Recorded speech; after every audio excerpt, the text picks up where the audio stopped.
Bismillah ar-Rahman ar-Rahim.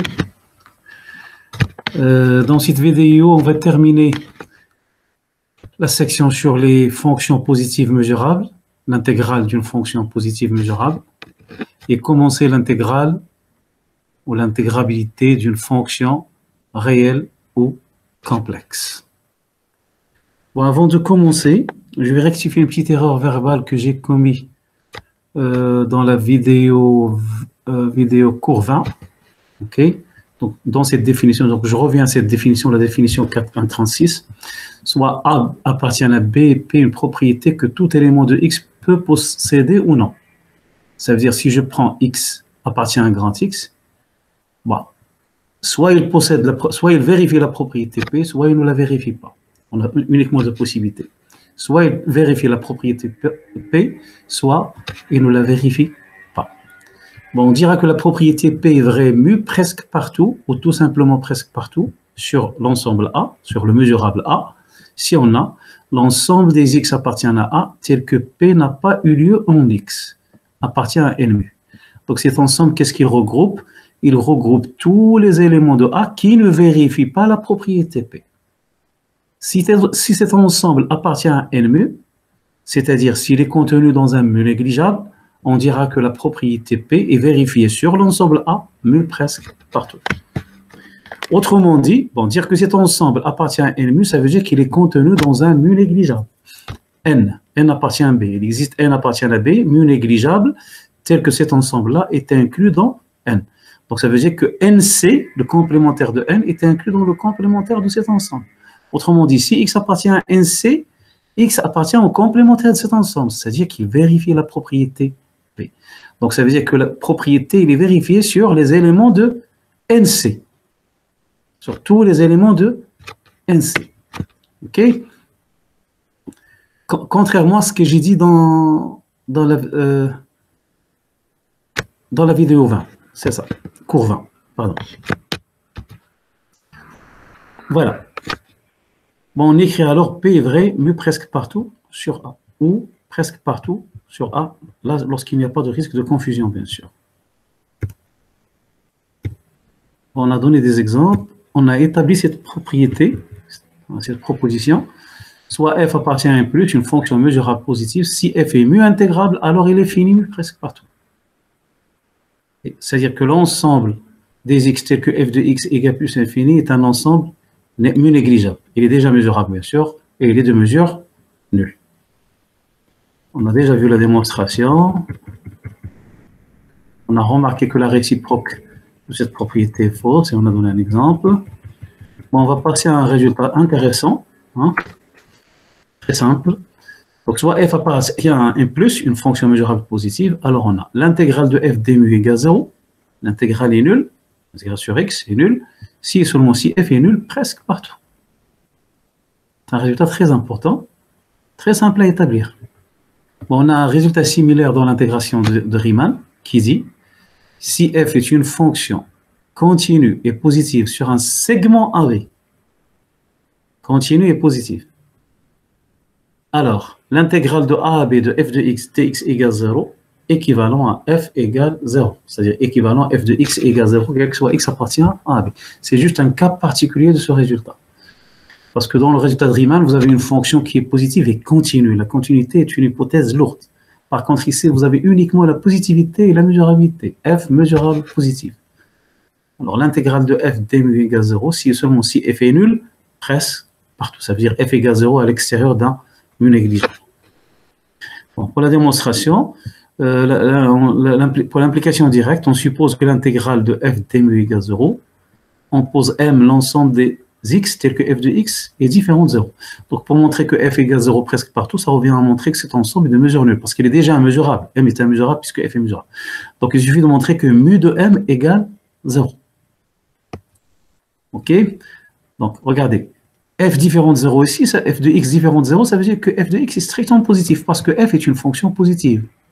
Donc M, c'est l'ensemble f différent de 0, c'est aussi l'ensemble f strictement positif.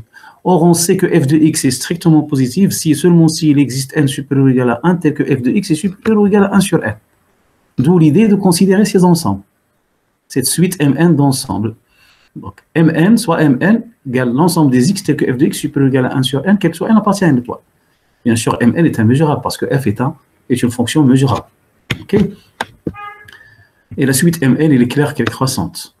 Et que la réunion des mn, c'est m. Parce que f de x strictement positif, si seulement s'il existe n tel que f de x est supérieur ou égal à 1 sur n. Donc, il est clair que m, c'est la réunion des mn. De plus, on a l'intégrale de f d mu sur x est supérieure à l'intégrale de f sur mn. Parce que mn est inclus dans x et f est mesurable positive. C'est parce que f est positif que ça marche. Okay. Donc, l'intégrale sur x est supérieure à l'intégrale sur mn. Or, sur mn, la fonction f est supérieure ou égal à 1 sur n. Donc, l'intégrale sur mn de f est supérieure à l'intégrale de 1 sur n, sur mn, bien sûr, dmu. Ok, ça c'est une fonction constante, donc son intégrale c'est 1 sur n mu de mn. On se ramène à une fonction étagée, c'est 1 sur n qui de mn. Donc, son intégrale c'est 1 sur n mu de mn. Donc, vous avez mu de mn, 1 sur n mu de mn est inférieur à cette intégrale qui est nulle. Donc, mu de mn égale 0. Donc, quel que soit n, mu de mn égale 0. Donc, les mn sont tous des négligeables. Par suite, m est un mu négligeable. Parce que c'est une réunion dénombrable de mu négligeable. Donc, m est un mu négligeable. On peut aussi utiliser le théorème de continuité, mais c'est inutile, je pense. C'est évident ici. M est une réunion dénombrable de négligeable, donc c'est un négligeable. Donc, la mesure de m égale 0. Donc, ça veut dire que l'ensemble des x, tel que f de x est différent de 0, est de mesure nulle. Donc, ça veut dire que f égale 0 mu presque partout. Établissons l'inverse. L'implication réciproque. Donc, on suppose que f égale 0, mu presque partout. Alors, ça veut dire que cet ensemble-là est de mesure nulle. Il est déjà mesurable, ok, parce que f est mesurable. Donc, dire que f égale 0 presque partout, ça veut dire que cet ensemble, ça veut dire que mu de m égale 0, tout simplement. Donc, voilà, mu de m égale 0. Et on a, d'après la proposition 4.1.32 et la proposition 4.1.33, bon, x, c'est m union mc. Hein? Donc, l'intégrale sur x, c'est l'intégrale sur m union mc. Et d'après cette proposition, je crois que c'est la proposition 4.1.33, l'intégrale sur m union mc, puisqu'ils sont disjoints, c'est l'intégrale sur m plus l'intégrale sur mc.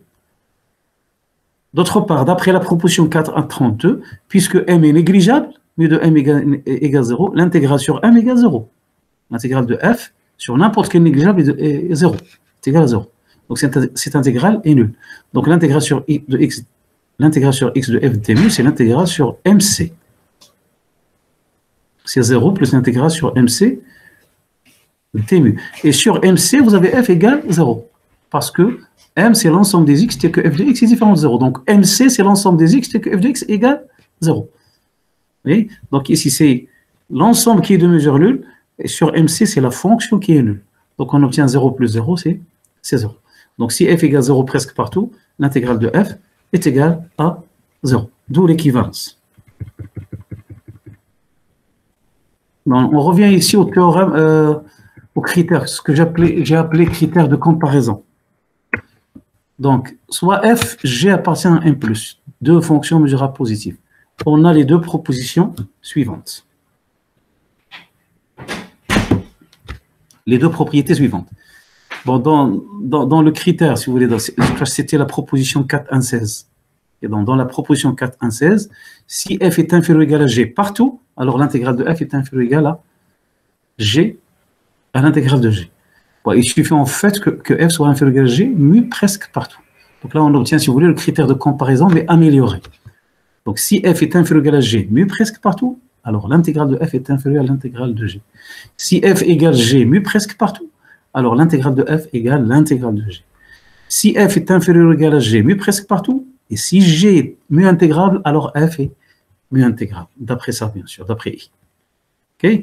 Pour la démonstration, c'est simple. En supposant que f est inférieur ou égal à g, mu presque partout, et considérons cet ensemble. L'ensemble M, où on n'a pas cette propriété. C'est-à-dire l'ensemble des x, tel que f de x est strictement supérieur à g de x. C'est un mesurable de mesure nulle, bien sûr. C'est un mesurable parce que f et g sont mesurables, et il est de mesure nulle parce que f est inférieur ou égal à g, mu presque partout. Donc, m appartient à b, et mu de m égale 0. De plus, on a f qui mc est inférieur ou égal à j qui mc partout. Parce que si x appartient à mc, l'image de x par cette fonction, c'est f de x. Et l'image de x par cette fonction, c'est g de x. Et on a f de x inférieur ou égal à g de x lorsque x appartient à MC. Parce que si x appartient, regardez, si x appartient à MC, vous avez f de x inférieur ou égal à g de x. Par contre, si x appartient à m, là vous avez 0, l'image c'est 0, ici l'image c'est 0, 0 est inférieur ou égal à 0.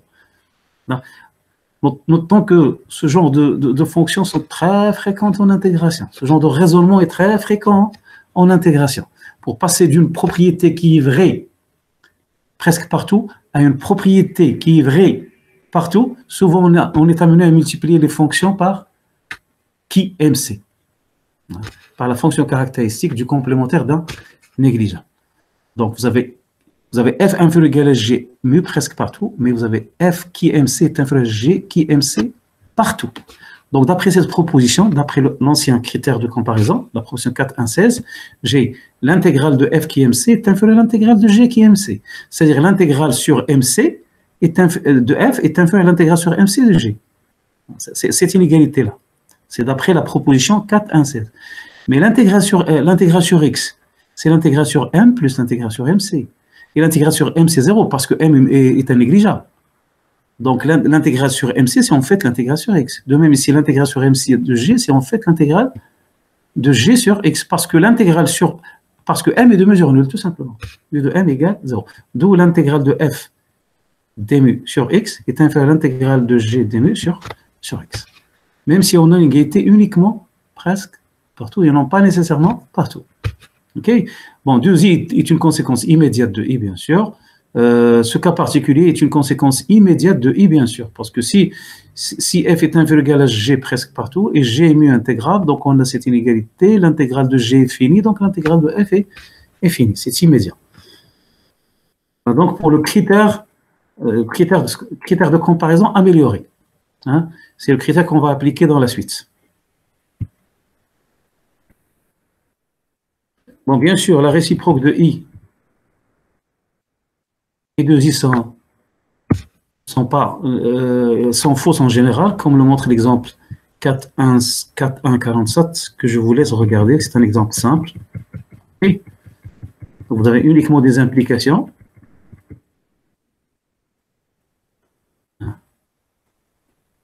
Une remarque importante aussi, on peut aussi améliorer le théorème de Beppe-Levi. Dans le théorème de Beppe-Levi, on a une suite Fn croissante de fonctions appartenant à n+. Si vous avez Fn est une suite d'éléments de n+, une suite croissante d'éléments de n+, c'est-à-dire une suite croissante de fonctions mesurables positives, alors l'intégrale de la limite de Fn, c'est la limite de l'intégrale de Fn. On peut permuter l'intégrale et la limite. Et la limite de Fn existe parce que Fn est croissante, bien sûr. Et là, vous avez aussi l'intégrale de Fn est une suite croissante dans R bar plus, donc sa limite existe dans R bar plus. Donc on peut intervenir le signe intégral et la limite. Donc on peut améliorer les conditions en supposant uniquement que la suite Fn de n plus est croissante, mais presque partout. Autrement dit, on suppose que quel que soit n supérieur ou égal à 1, Fn est inférieur ou égal à Fn plus 1, mais presque partout. C'est-à-dire, on n'a pas besoin que Fn de x soit inférieur ou égal à Fn de x, quel que soit x appartient à x. Bon, il suffit que Fn de x inférieur à Fn plus 1 de x, quel que soit x appartient à MC, où m est un mu négligeable. Donc en supposant que Fn est inférieur ou égal à Fn plus 1 mu presque partout, quel que soit m supérieur ou égal à 1. Bon, dans ce cas, on a l'intégrale de sup de Fn t mu. Attention, ici la limite de Fn n'existe pas. La suite n'est pas croissante. Elle est croissante presque partout. Ok? Donc l'intégrale de sup de Fn, c'est sup de l'intégrale de Fn. Mais sup de l'intégrale de Fn, c'est la limite, parce que la suite des intégrales reste croissante. D'après la proposition précédente, vous avez Fn est inférieur ou égal à Fn plus 1 partout. Donc l'intégrale de Fn est inférieure ou égal à l'intégrale de Fn plus 1. Ce sont des éléments de R bar plus, bien sûr. Les deux intégrales sont des éléments de R bar plus. Donc la suite des intégrales est une suite croissante dans R bar plus. Donc la limite existe. Par contre, ici, Fn est une suite qui est croissante presque partout, dans ce sens. Donc la limite n'existe pas sur x, bien sûr. Pas nécessairement sur x. Mais la bande supérieure existe toujours sur n supérieur ou égal à 1 de Fn. Bon, ça, c'est dû au fait, bon, regardez la multiplication par MC. Donc pour cela, on considère le mu négligeable m, hein, la réunion sur n supérieur ou égal à 1 de Fn supérieur strictement à Fn plus 1. Vous avez Fn inférieur ou égal à Fn plus 1. Ça veut dire que cet ensemble-là en tracolase, bon, il est déjà mesurable parce que Fn et Fn plus 1 sont mesurables. Ça veut dire que cette mesure est nulle. C'est un mu négligeable. parce que Fn est inférieur ou égal à Fn plus 1, mais presque partout. Donc cet ensemble-là est un mu négligeable, quel que soit n. Donc la réunion est un mu négligeable, parce que c'est une réunion d'un nombre de négligeable, donc c'est un négligeable. Donc M est un mu négligeable. Donc on considère ce négligeable-là. Et je prends Gn égale Fn qui est MC. Alors la suite Gn est une suite croissante. Parce que MC, c'est quoi MC? C'est l'intersection sur n supérieur ou égal à 1 des Fn inférieur ou égal à Fn plus 1. Donc si x appartient à MC, alors quel que soit n supérieur ou égal à 1, Fn de x est supérieur ou égal à Fn plus 1 de x. Donc la suite Fn de x est une suite croissante. Donc ça veut dire que, et si x appartient à M, Gn de x égale 0, c'est une constante, donc il est croissante. Si x appartient à M. Donc la suite Gn est une suite croissante de fonctions mesurables positives. Donc on peut appliquer B pour levier à la suite Gn qui est croissante. Donc en appliquant B pour levier à la suite Gn qui est croissante, une suite croissante de fonctions mesurables positives, on obtient ce résultat. Bien sûr, il suffit de remarquer, quel que soit n supérieur ou égal à 1, vous avez Gn égale Fn, mu presque partout. Parce que Gn égale Fn sur MC. Bien sûr, il diffère peut-être sur M, qui est un mu négligeable. Donc on a Gn égale Fn, mu presque. Donc l'intégrale de Gn égale l'intégrale de Fn, par exemple. Donc, sup de Gn égale sup de Fn mu presque partout, et ainsi de suite. Donc, en appliquant le théorème de B pour levier à la suite croissante Gn, on obtient ce résultat qui est une amélioration, hein, une petite amélioration du théorème de B pour levier. Là, souvent, le lemme de Fatou est appliqué sous cette forme-là. Soit Fn, une suite d'éléments de M+, une suite de fonctions mesurables positives. Et F appartient à M+, une fonction mesurable positive, telle que Fn converge vers F, mu presque partout. Pas nécessairement simplement. Fn converge vers F, mu presque partout. C'est-à-dire la convergence simple sur le complémentaire d'un mu négligeable, tout simplement. Alors on a l'intégrale de F des mu. Bon, qu'est-ce qu'il dit le lemme de Fatou? Il dit que l'intégrale de la limite inf de Fn est inférieure à la limite inf de l'intégrale de Fn.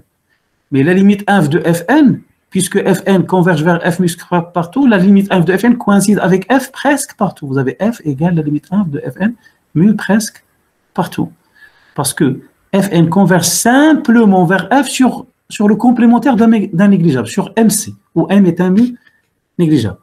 Et sur MC, F égale la limite inf de Fn égale la limite de Fn.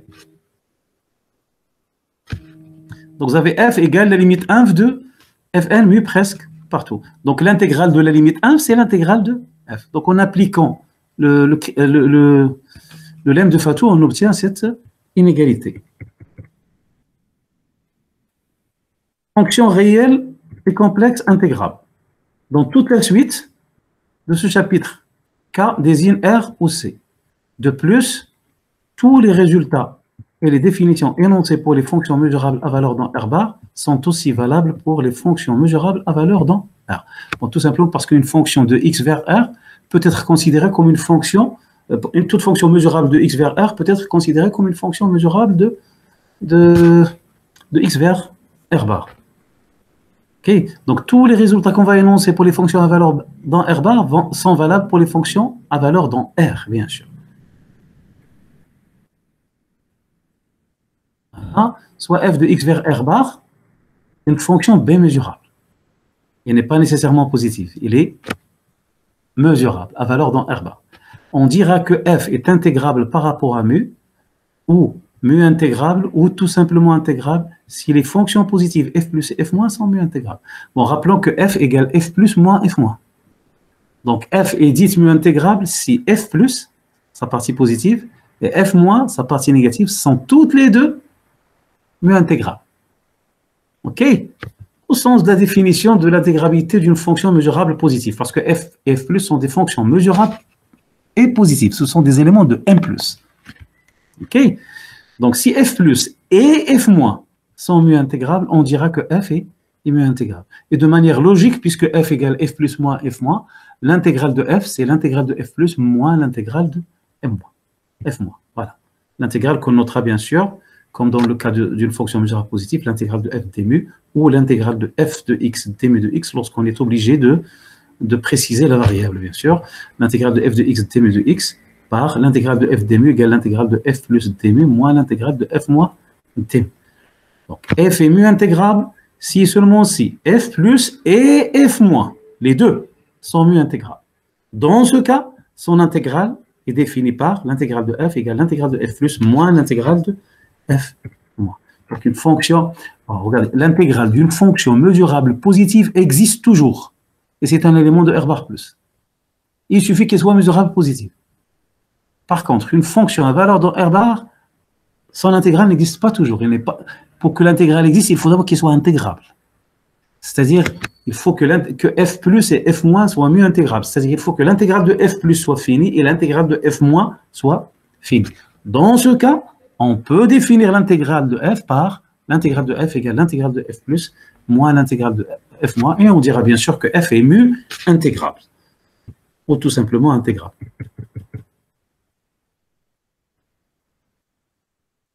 Donc, si f est mu intégrable dans le sens de la définition précédente, et a est un mesurable, a appartient à b, alors f qui a est mu intégrable. Regardez, voilà la partie positive de cette fonction. F qui a le tout plus. Non, regardez ici. Par définition, f qui a plus, c'est sup de f qui a est de 0. Or, qui a est positive, qui a de x est positive, donc je peux le mettre à l'extérieur. Donc, c'est qui a de x, sup de f de x est de 0. C'est-à-dire, c'est qui a de x fois f plus de x. OK? Parce que qui a de x est positif, quel que soit x. Appartient à x. De même, f qui a moins, la partie négative de cette fonction, c'est f moins, la partie négative de f, multiplié par qui a. OK?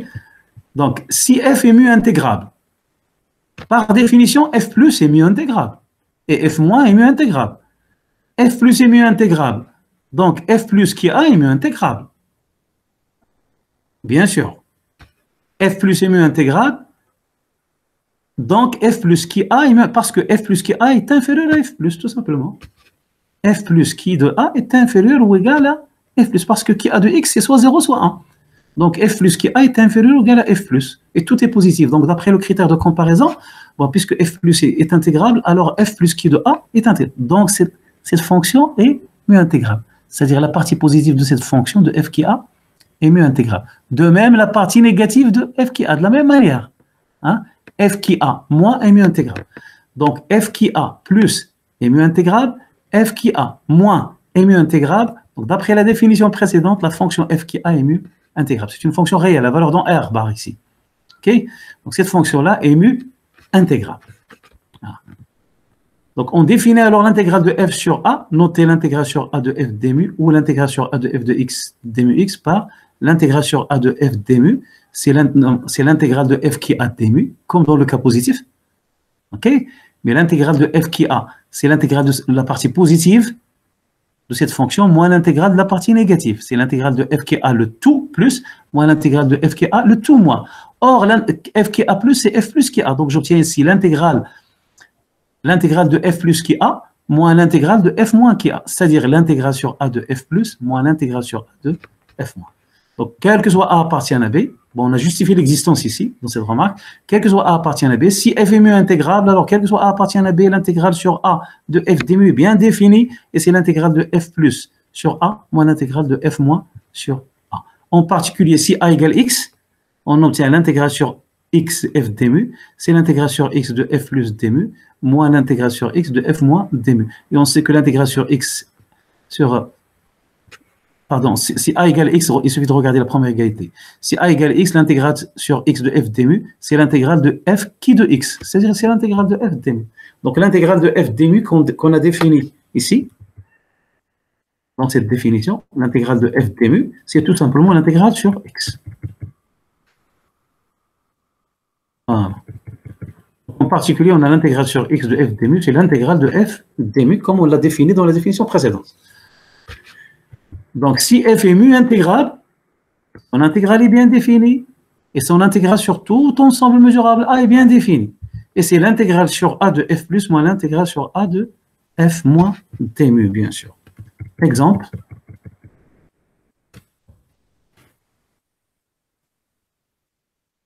Pardon?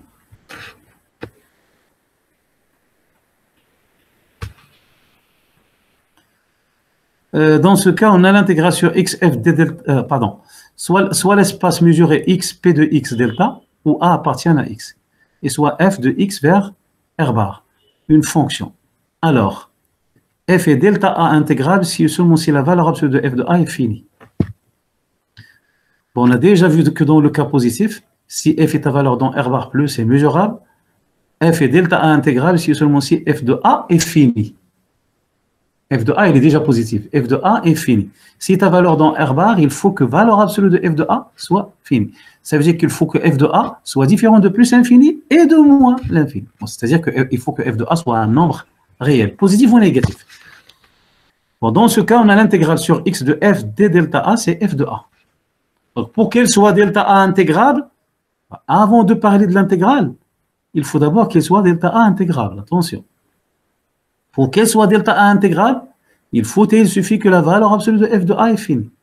Dans ce cas, l'intégrale de f de delta A existe et elle vaut f de A. Vous voyez, l'intégrale après l'intégrabilité. Attention, toujours. D'abord l'existence de l'intégrale, puis après la valeur de l'intégrale. Si la fonction n'est pas intégrable, l'intégrale n'existe pas, il n'a pas de sens. Donc, en effet, sauf dans un cas particulier qu'on va voir après. Donc, en effet, on a, d'après la définition 4 de 1, c'est-à-dire la définition précédente, et l'exemple 4.1.11, pour l'exemple 4.1.11, c'est l'intégrale par rapport à delta pour une fonction positive, à valeur dans R bar plus. F est delta A intégrale, d'après la définition précédente, c'est-à-dire la définition 4 de 1, c'est équivalent à f plus et f moins sans delta A intégrale.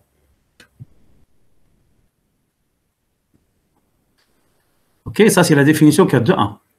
Et d'après l'exemple 4.1.11, f plus et delta A intégrable, c'est équivalent à f plus de A est fini.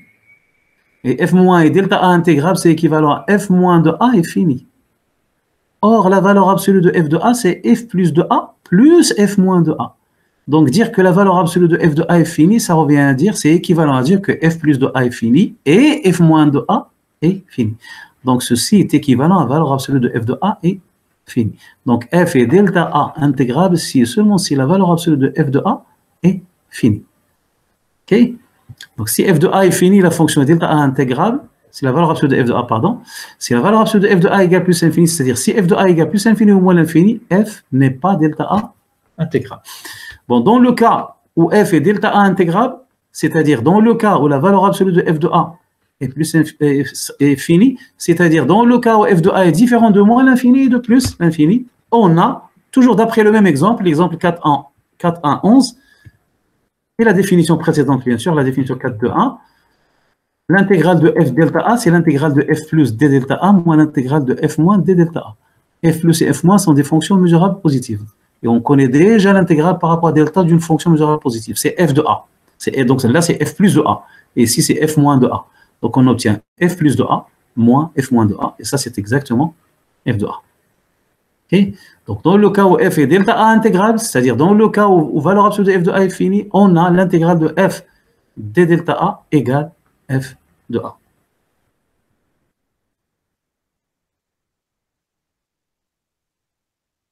Exemple, soit l'espace mesuré np de n mu d et f de n vers r une fonction.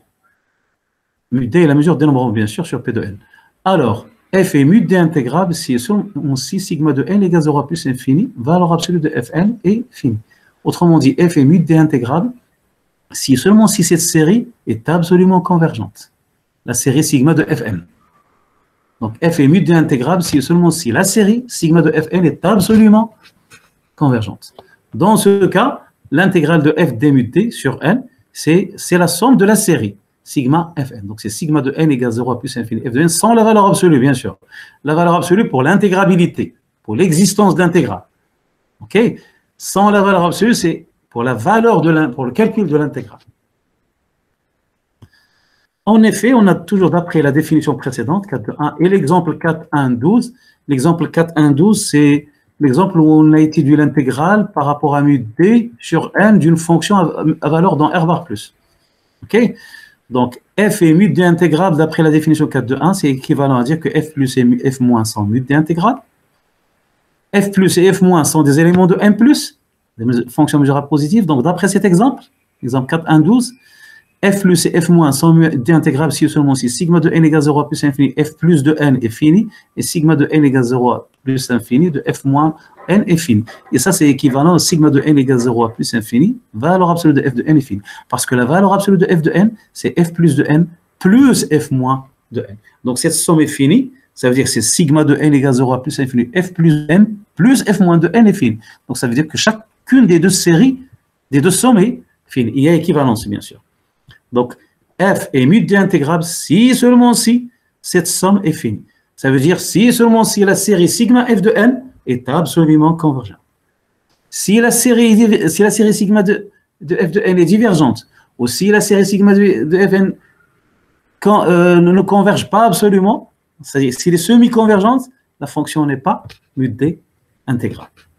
Okay. Donc f est mut intégrable si seulement si la série sigma de f de n est absolument convergente. Attention.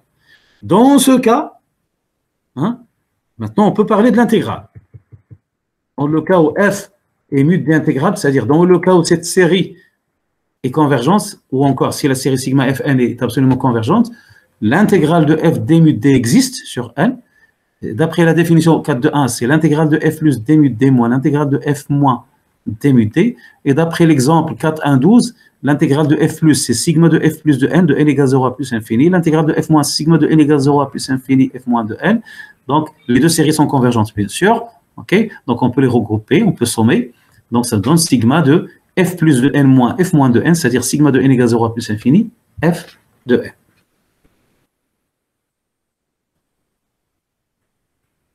Un autre exemple,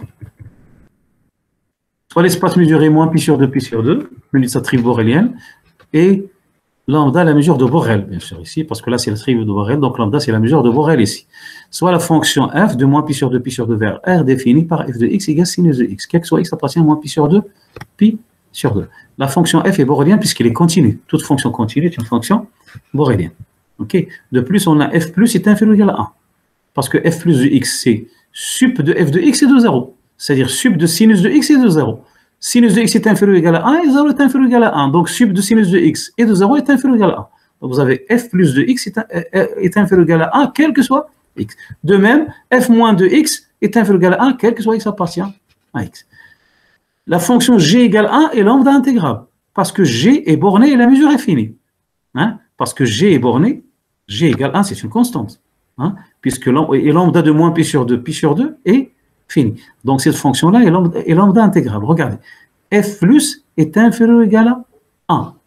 C'est g.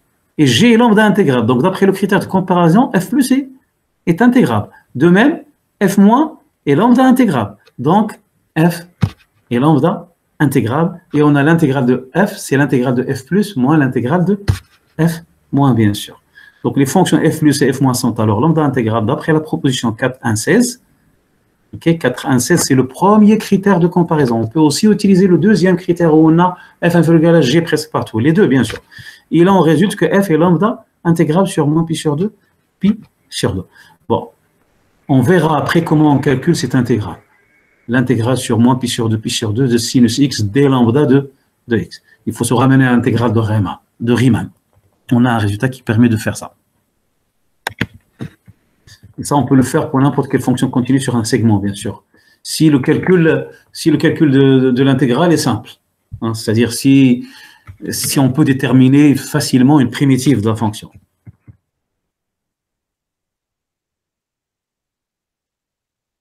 Remarque, si mut d est la mesure dénombrement sur l'espace mesurable xp de x, hein, dans l'exemple 2, on a considéré le cas n. Dans l'exemple, voilà, dans l'exemple 4 de 3, non, c'est pas ça, je m'excuse, c'est bien cet exemple-là. Voilà. Dans l'exemple 4 de 4, on a considéré le cas n, p de n, menu de la mesure de dénombrement. Maintenant, on va considérer x, p de x, menu de la mesure de dénombrement. Où x est un ensemble quelconque, non vide quelconque.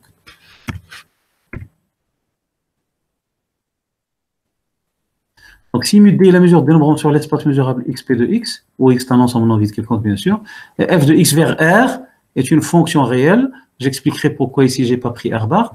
Et f de x vers r est une fonction réelle. Alors, f est mut intégrable si seulement si la famille f de x indexée par grand x est sommable dans R. Dans ce cas, on a l'intégrale de f d mu t, c'est sigma sur x appartient à grand x de f de x. Bon, dans le cas de L, on a obtenu une série absolument convergente. Okay? Et l'intégrale, c'est la somme de la série. Okay? Ici, on obtient la somme d'une famille sommable. L'intégrale, c'est la somme d'une famille sommable. Donc, où sigma sur x appartient à x de f de x est la somme de la famille sommable f de x indexée par grand f de x, x appartient à x, indexée par grand x. En effet, il suffit d'appliquer la proposition 4, 1, 14. Hein, c'est là où on a étudié, on a calculé l'intégrale d'une famille positive. Si vous avez une fonction positive f de x vers r plus ou même r bar plus. Hein, l'intégrale de f d mu d, c'est sigma sur x appartient à x de f de x. On a établi ça pour le cas d'une fonction positive, à valeur même dans r bar plus. Donc, en utilisant cette proposition, en appliquant cette proposition aux deux familles sommables f plus de x et f moins de x, indexées toutes les deux par x. OK? Donc, en appliquant cette proposition, on obtient le résultat. Parce que dire f est mu d intégrable, ça veut dire que f plus et f moins sont mu d intégrable. OK? F plus est mu d intégrable si et seulement si sigma de f plus de x sur x appartient à x est fini, d'après cette proposition. De même, f moins est mu d intégrable si et seulement si sigma sur x appartient à x de f moins de x est fini, toujours d'après cette proposition. OK? Donc, ça veut dire que sigma de f plus de x plus f moins de x est fini. Sigma sur x appartient. Donc, ça veut dire que cette famille-là est sommable. Donc, f est mu d intégrable si seulement si cette famille est sommable. Et dans ce cas, l'intégrale de f d mu t, c'est sigma sur x appartient à x de f de x, bien sûr. Il suffit d'appliquer, revenez à cette proposition, la proposition 4, 1, 14, et appliquez-la à la famille f plus de x indexée par x et la famille f moins de x indexée par x. Donc, en utilisant cette remarque, la remarque 4 de 6, et les résultats convenables de ce chapitre, hein, on retrouve toutes les propriétés classiques des familles sommables.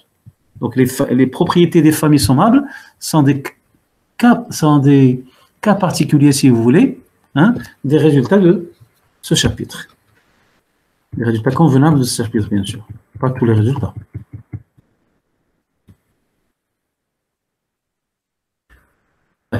Une remarque, soit f de x vers r bar, une fonction b mesurable. Regarde, je reviens à la définition.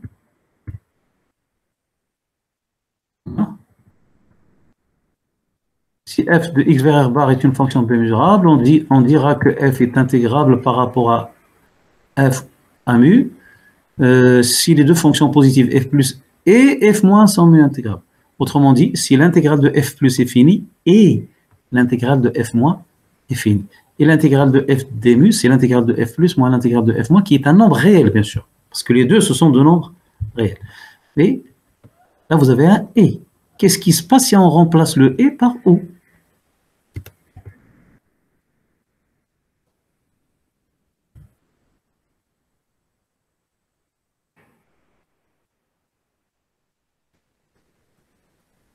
Voilà. Donc, soit f de x vers r bar, une fonction b mesurable. Si l'intégrale de f plus d mu est finie, ou l'intégrale de f moins d mu est finie. Bien sûr, f n'est pas nécessairement intégrable ici. Parce que pour qu'elle soit intégrable, il faut qu'on ait ici un et. Là, on a un ou. L'une des deux intégrales, au moins, est finie. On dira, bon, regardez ici, cette intégrale est finie. Ou cette intégrale est finie. L'une des deux est finie. Donc l'intégrale de f plus moins l'intégrale de f moins est bien définie. Parce qu'on n'aura jamais plus infini moins l'infini. Parce que l'une des deux est finie. Mais cette intégrale est un élément de R bar. Ce n'est plus un élément de R.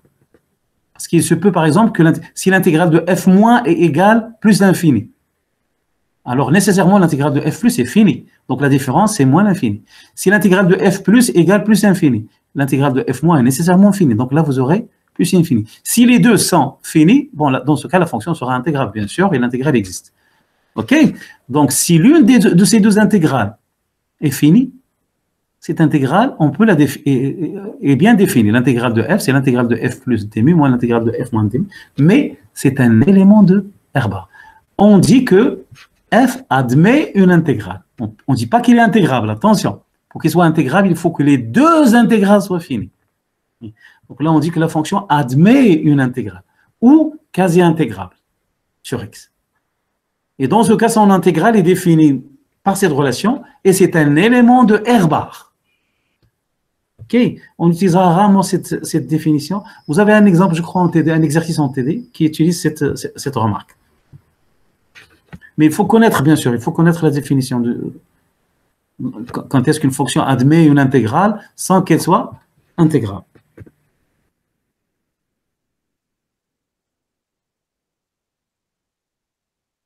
Définition 4.2.8, maintenant on passe aux fonctions complexes, soit f de x vers c, une fonction complexe b mesurable, toujours. On dira que f est intégrable par rapport à mu, ou mu intégrable, ou tout simplement intégrable, si les fonctions réelles, partie réelle de f et partie imaginaire de f sont mu intégrables. Parce que f, c'est f1 plus i, f2, où f1 c'est la partie réelle de f, et f2 c'est la partie réelle, la partie imaginaire de f. Donc on dira que f est mu intégrable si et seulement si sa partie réelle et sa partie imaginaire sont toutes les deux mu intégrables. Sa partie réelle et sa partie imaginaire sont des fonctions, bien sûr, de x vers r. Et elles sont mesurables. Donc on dira que f est mu intégrable si les fonctions réelles à valeur dans r, partie réelle de f et partie imaginaire de f sont mu intégrables. On appellera alors intégrale de f le nombre complexe. Notez l'intégrale de f d mu ou l'intégrale de f de x d mu de x définie par l'intégrale de f, c'est l'intégrale de re de f d mu plus i, l'intégrale de im f de d mu. I, c'est le nombre complexe tel que i au carré égale moins a, qui vérifie la relation i au carré égale moins a. Donc une fonction complexe est mu intégrable, il faut d'abord qu'elle soit mesurable, bien sûr. Une fonction complexe est mu intégrable si et seulement si sa partie réelle est mu intégrable et sa partie imaginaire est mu intégrable. Donc l'intégrabilité d'une fonction complexe se ramène à l'intégrabilité de fonctions réelles. Comme l'intégrabilité d'une fonction réelle se ramène à l'intégrabilité de deux fonctions positives, f plus et f moins. Okay? L'intégrabilité d'une fonction complexe se ramène à l'intégrabilité de deux fonctions réelles, qui sont la partie réelle et la partie imaginaire de f. Et l'intégrale de f est définie par cette relation. L'intégrale de f n'existe que si f est mu intégrable. Attention. On n'a pas le droit de parler de l'intégrale de f sans vérifier que f est intégrable d'abord. D'abord l'existence de l'intégrale, puis l'intégrale de f, c'est l'intégrale de re de f plus i, l'intégrale de im de f.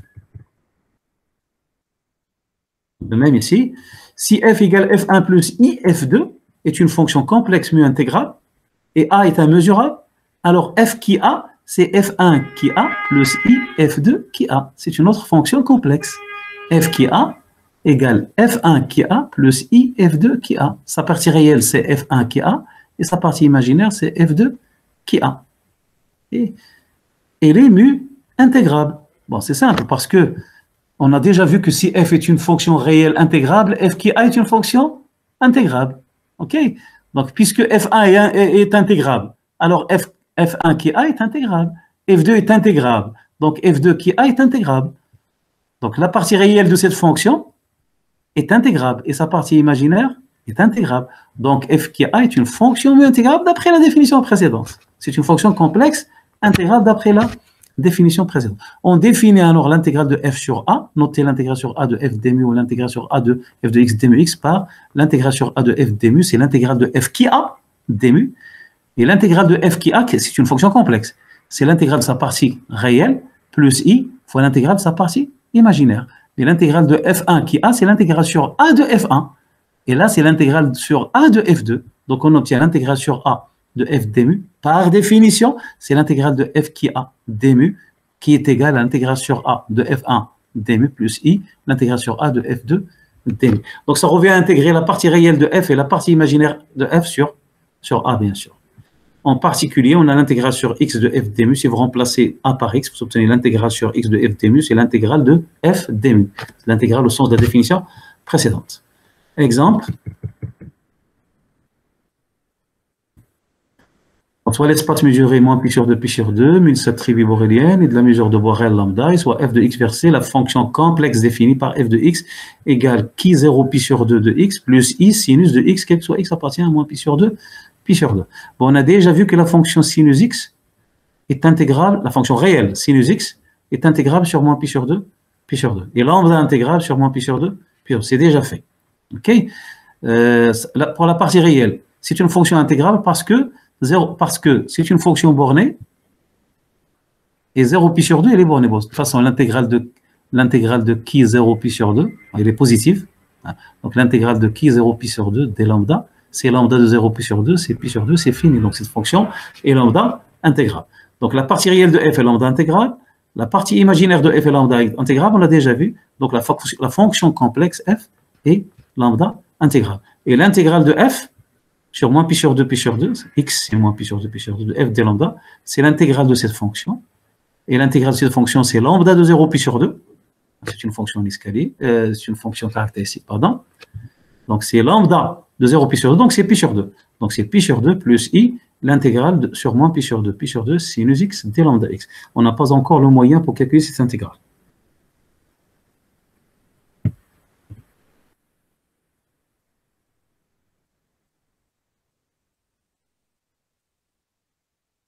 Bon, je reviendrai aux propriétés dans la prochaine vidéo, Inch'Allah. Salam alaikum.